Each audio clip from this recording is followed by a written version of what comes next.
Hey everyone, music is a hobby many enjoy but is not always agreed upon by different generations.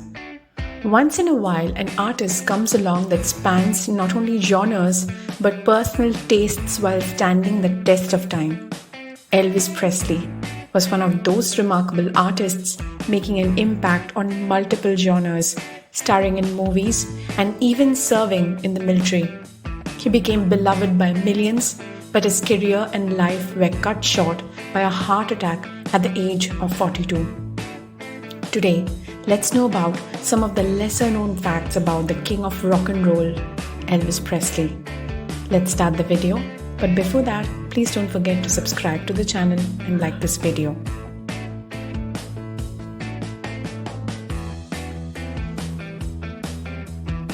Elvis's jet black pompadour was world famous. However, it was partly an illusion. Elvis was in fact born blonde, and although his hair began to darken somewhat as he aged, it never got darker than light brown.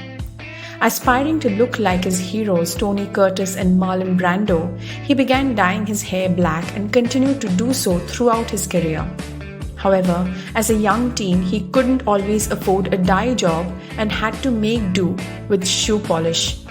Once he was able to consistently afford dye, Elvis used a unique mixture of 3 different shades to achieve his signature look.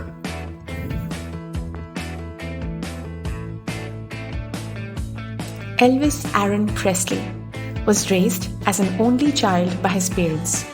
However, many don't realize that Elvis had a twin brother. Jesse Garon Presley was born 33 minutes before his brother, a stillborn baby. The pair were born at home on January 8, 1935 in Mississippi.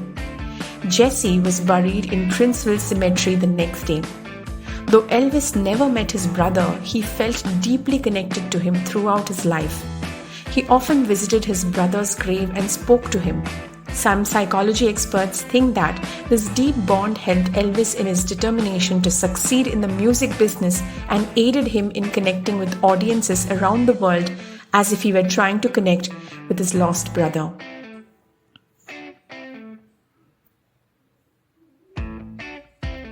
Elvis served his country in the army on active duty from 1958 to 1960. Then continued in the Army Reserve for 4 more years after that. During his active duty, he was stationed in Wiesbaden, West Germany, where he met his future wife, Priscilla Beaulieu Wagner. She was in 9th grade at the time, and he was 24. They began to date but took a short break when Elvis moved back to the US in 1960. However, by the time 1963 rolled around, they were hot and heavy again, and Priscilla moved to the United States to be with Elvis and finish her studies there, living alongside him at Graceland. They married in Las Vegas in 1967.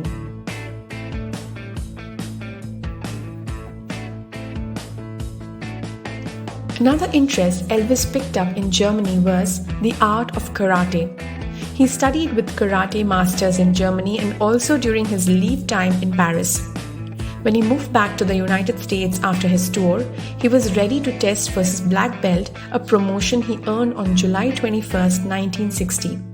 He continued to train in the craft and eventually attained the rank of the 7th degree black belt in 1973.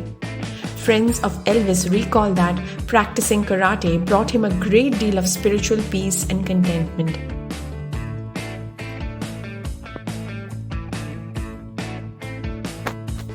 Elvis has been inducted into 5 halls of fame: the Rock and Roll Hall of Fame, the Country Music Hall of Fame, the Gospel Hall of Fame, the Rockabilly Hall of Fame, and the R&B Hall of Fame.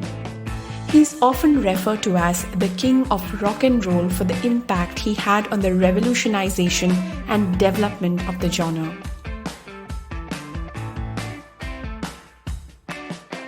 Elvis's iconic home, Graceland, is one of the most famous residences in the United States. In 1957, his second year of superstardom, when Elvis was just 22 years old, he purchased the house and grounds for just over $100,000.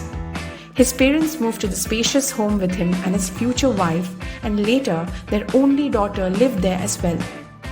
He bought the home just over 10,200 square feet with almost 14 acres of land. Later, with the renovations and additions, the size of Graceland grew to over 17,500 square feet. It opened to the public in 1982, 5 years after Elvis's death. The property was added to the American National Register of Historic Places in 1991 and is visited by over 600,000 tourists annually, helping to make Memphis a tourism destination. Visitors can tour the mansion's rooms, see Elvis's famous jumpsuits, and visit the stables. Graceland was home to many animals over the years, not just horses, but also monkeys, a myna bird, dogs, and a turkey.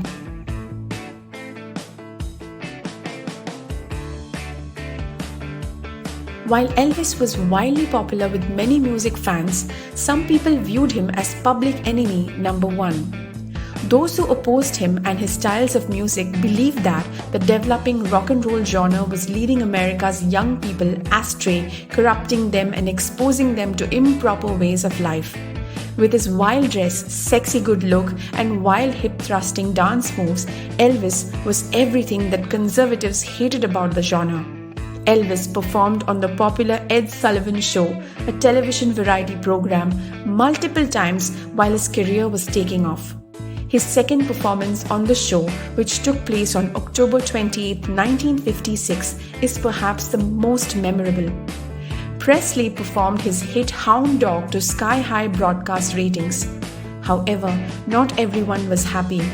Angry crowds gathered in cities such as Nashville and St. Louis, some even going so far as to burn effigies of the superstar in protest of his music and decorum.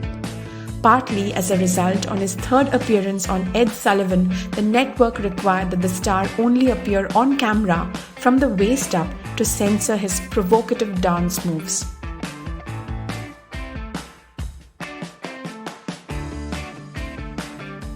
An accident almost halted Elvis's career just as it was beginning.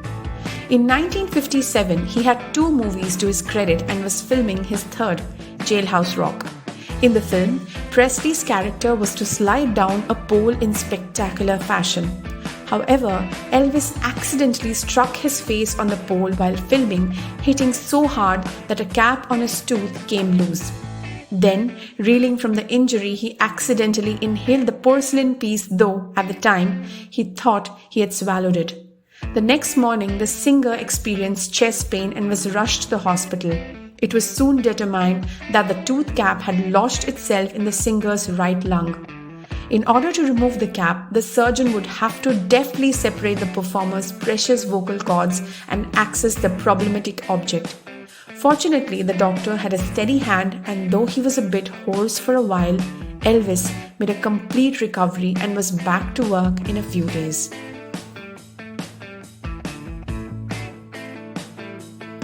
Elvis's image is closely tied to his glitzy jumpsuits, which he started sporting in the 70s. When he started wearing them, the outfits weighed 25 to 30 pounds with all their materials and adornments. But as time went on, some weighed as many as 75 pounds covered with intricate embroidery and jewels. Elvis's heaviest jumpsuit was also his most expensive and perhaps his most iconic.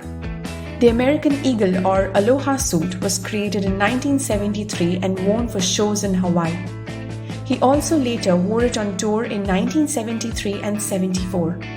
White with red pleats and a blue line cape to match, the suit became iconic.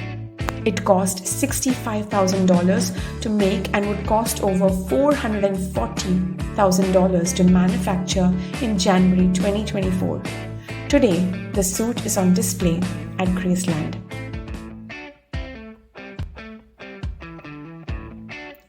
Despite his immense talent, Elvis never learned to read music. In addition, despite recording over 600 songs in his career, he didn't write a single one. Instead, he recorded songs written by dozens of composers over the years. He is listed as a co-writer on some songs, such as That's Someone You Never Forget, due to his demands by his label that is occur for the song to be recorded. The king of rock and roll came from humble beginnings to pave the way for a new generation of sound, leaving a legacy that has surpassed time. Well, that's it for today. I hope you're liking Nerdies discoveries.